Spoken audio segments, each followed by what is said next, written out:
Ozzy.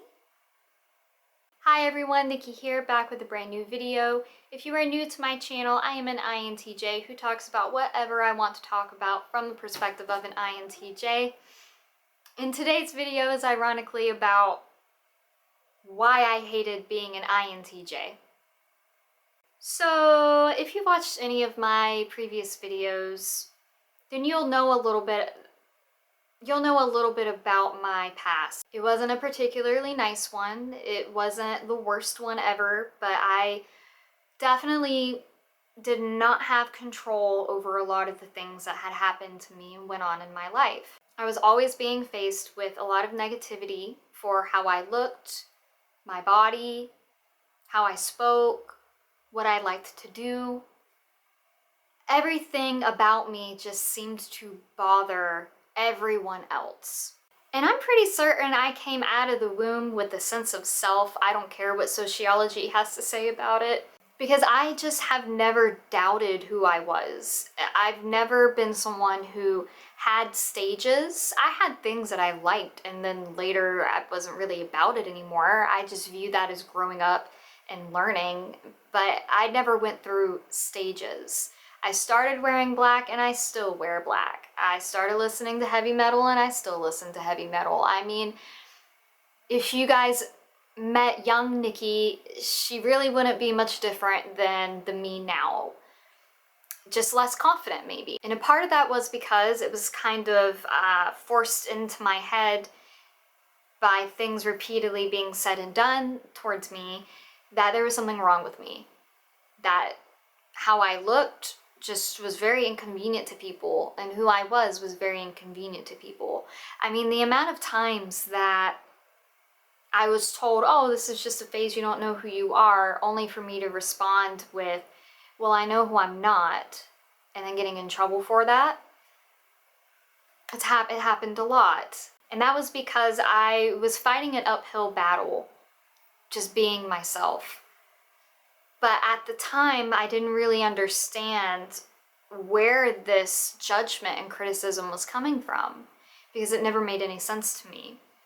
I mean, when I looked in the mirror, what I see and what I was being told by others who would tell me who I was did not match. I had two choices. I could believe them or I could believe myself. And I just developed the mentality of all I have is me. So when I say I hated being an INTJ, I think this is where it stemmed from. It stemmed from people telling me who I was, that I had an attitude, that I was cold, that I was emotionless, that I was depressed, that I wasn't friendly enough, that I wasn't normal enough, that I needed to change because I wasn't good enough for them to be friends with their child, or to even at times I had boys tell me, oh, you know, if you didn't wear all that black, you'd be really pretty. If you smiled more, you'd be really pretty.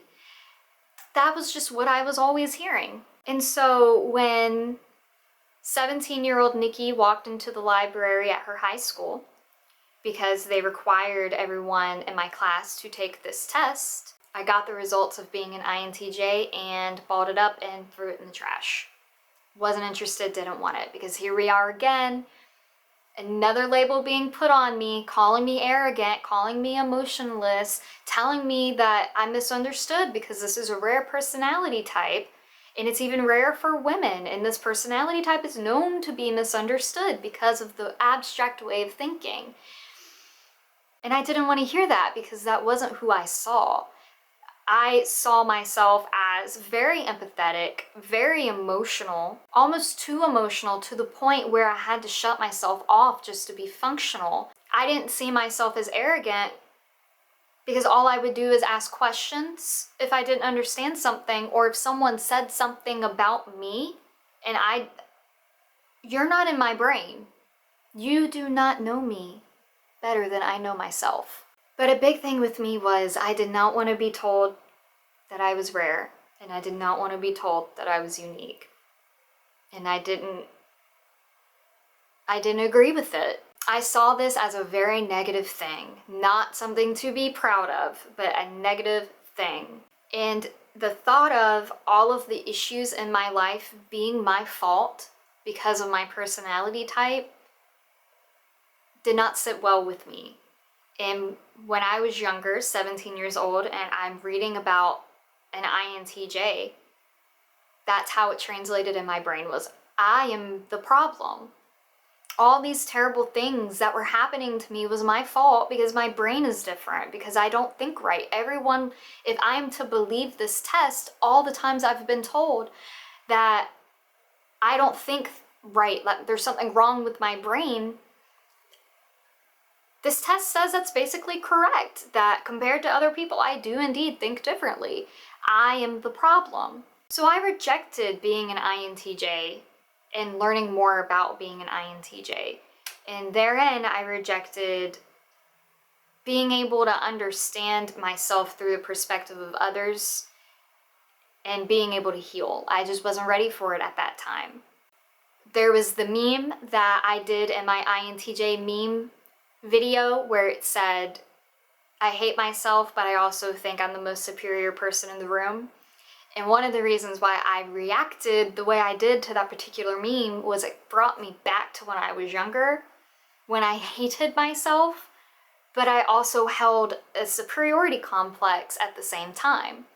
I think I've since learned and emotionally matured. I'm sure that's still in me a little, but it was really bad in my younger years because I rejected who I was, but I knew who I was, and I found some sort of satisfaction in looking around at everyone else, trying new things and going through these phases, and I'm like, I don't have to do any of that. I already know who I am.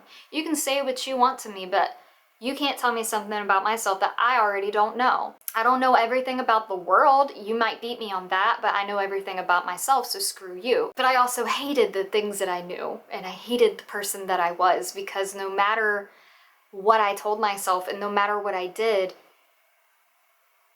I couldn't seem to escape the, I can't say this word on YouTube. Starts with an A and ends with a use. I couldn't escape it. So when I found out I was an INTJ, that I'm an abstract thinker, having a hard time communicating said thoughts to people because the brain is just different, and I rationalize emotions, so therefore I may disregard other people's emotions, or maybe mine, or we are very robotic. I wasn't interested in accepting that there's some truth there, and that in a way, yes, I was the problem, just not in the way I interpreted it as a child. So I went through a lot of my young adult years still not understanding or accepting certain aspects of myself. Mostly why I had a hard time connecting with people, and why it seemed like relationships were just not in the cards for me, especially romantic ones. I mean, I've always been notoriously hard on myself and have taken responsibility for things that really had nothing to do with me at all. And yet at the same time, I lacked a certain awareness of what the root issue was. All the times that people said I was being mean or judgmental, they weren't exactly wrong. It wasn't until I had to take this test professionally that I was mentally healthy enough to open my mind up to the Myer-Briggs 16 personalities and what being an INTJ meant. I wasn't able to heal until I faced myself. And I had taken tests after high school, always got INTJ, still didn't care. And I got curious, which is always a good motivator for me, is curiosity. Curiosity killed the cat, but satisfaction brought it back. And then I started learning about what it meant to be an intuitive type, a thinking type, introverted intuitive type, and how my mind processes things and how it comes out of my mouth. It wasn't until I accepted that I was an INTJ, and I accepted that I do have these good qualities and I do have some of the bad qualities, some more than others, some that only come out when people really irritate me. While I wasn't responsible for my childhood, I am responsible for what came after. I am responsible for all the times as an adult I pushed people away. I rejected love, platonic or otherwise. I just simply dropped off the face of the planet and ignored people I genuinely loved because it was too difficult for me to process how they made me feel.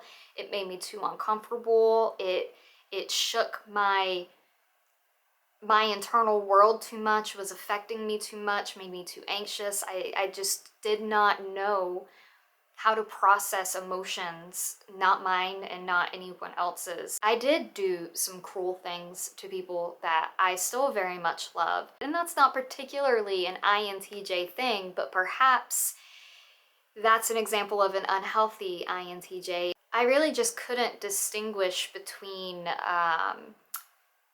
the things I had grown up hearing and then the things that people who loved me were trying to get me to understand. So you may notice that my content isn't what you may expect from an INTJ or with someone talking about 16 personalities or Myer-Briggs.